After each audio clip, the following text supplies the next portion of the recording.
Selamat pagi anak-anak. Assalamualaikum warahmatullahi wabarakatuh. Berjumpa lagi dengan saya Mario Hartanto SPD dalam mata pelajaran Sejarah Peminatan. Materi untuk hari ini adalah perubahan dan keberlanjutan dalam sejarah.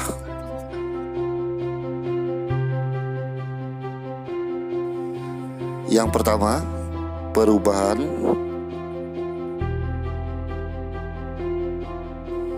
Perubahan dapat diartikan sebagai segala aspek kehidupan yang terus bergerak seiring dengan perjalanan kehidupan masyarakat.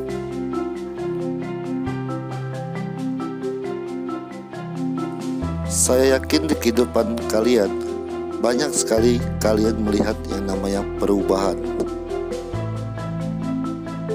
Perubahan dapat terjadi dalam diri kita pribadi ataupun dalam kehidupan masyarakat. Contohnya, dalam kegiatan membajak sawah. Dahulu kala kita membajak sawah menggunakan hewan,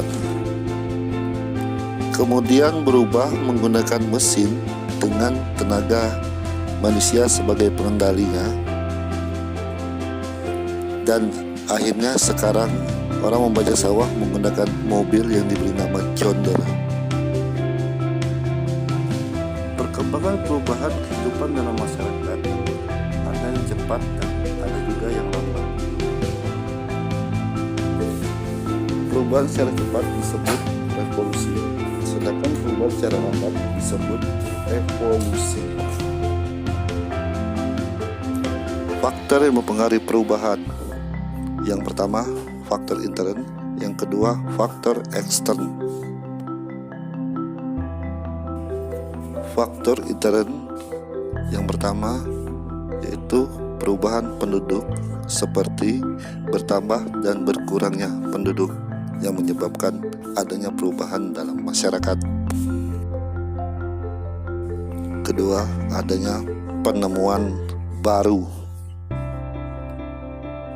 meliputi discovery atau menemukan budaya baru, invention, pengembangan dari discovery, dan inovasi atau proses pembaruan. Yang ketiga, konflik dalam masyarakat yang menyebabkan banyak sekali perubahan. Faktor ekstern yaitu faktor alam, peperangan,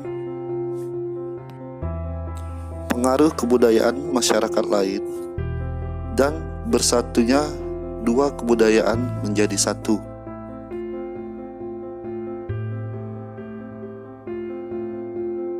Dua, keberlanjutan. Rangkaian peristiwa yang telah terjadi maupun yang akan terjadi merupakan suatu rangkaian yang berkelanjutan. Sebab tidak ada peristiwa yang bisa berdiri sendiri dan bisa dipisahkan dengan peristiwa yang lain. Bicara konsep keberlanjutan berarti kita bicara tentang peristiwa yang telah berlangsung lama. Keberlanjutan dalam sejarah merupakan rangkaian peristiwa di masa lalu, masa sekarang, dan masa yang akan datang, yang tidak dapat dipisahkan antara satu dengan yang lainnya.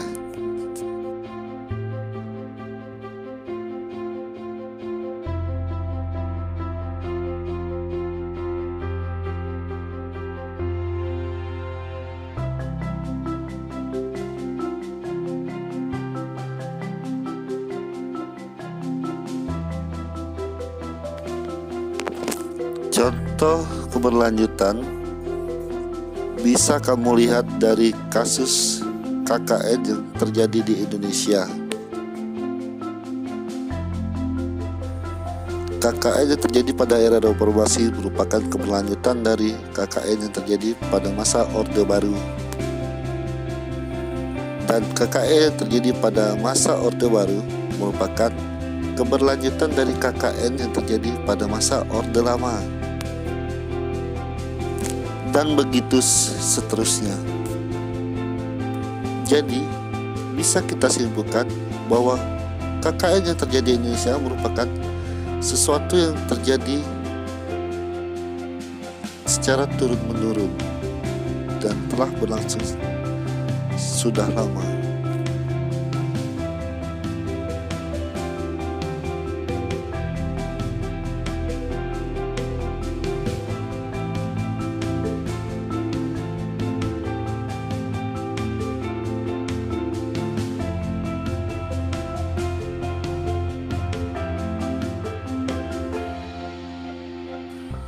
Sekarang kalian paham kan tentang perubahan dan keberlanjutan?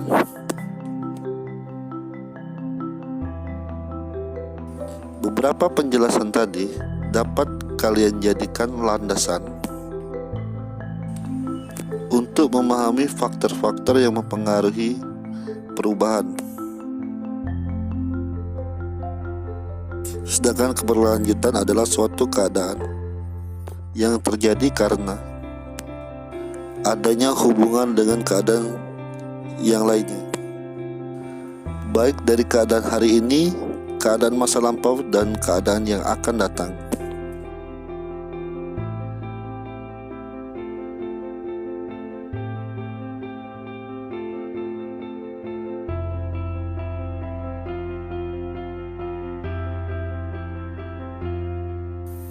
Saya akhiri pelajaran hari ini.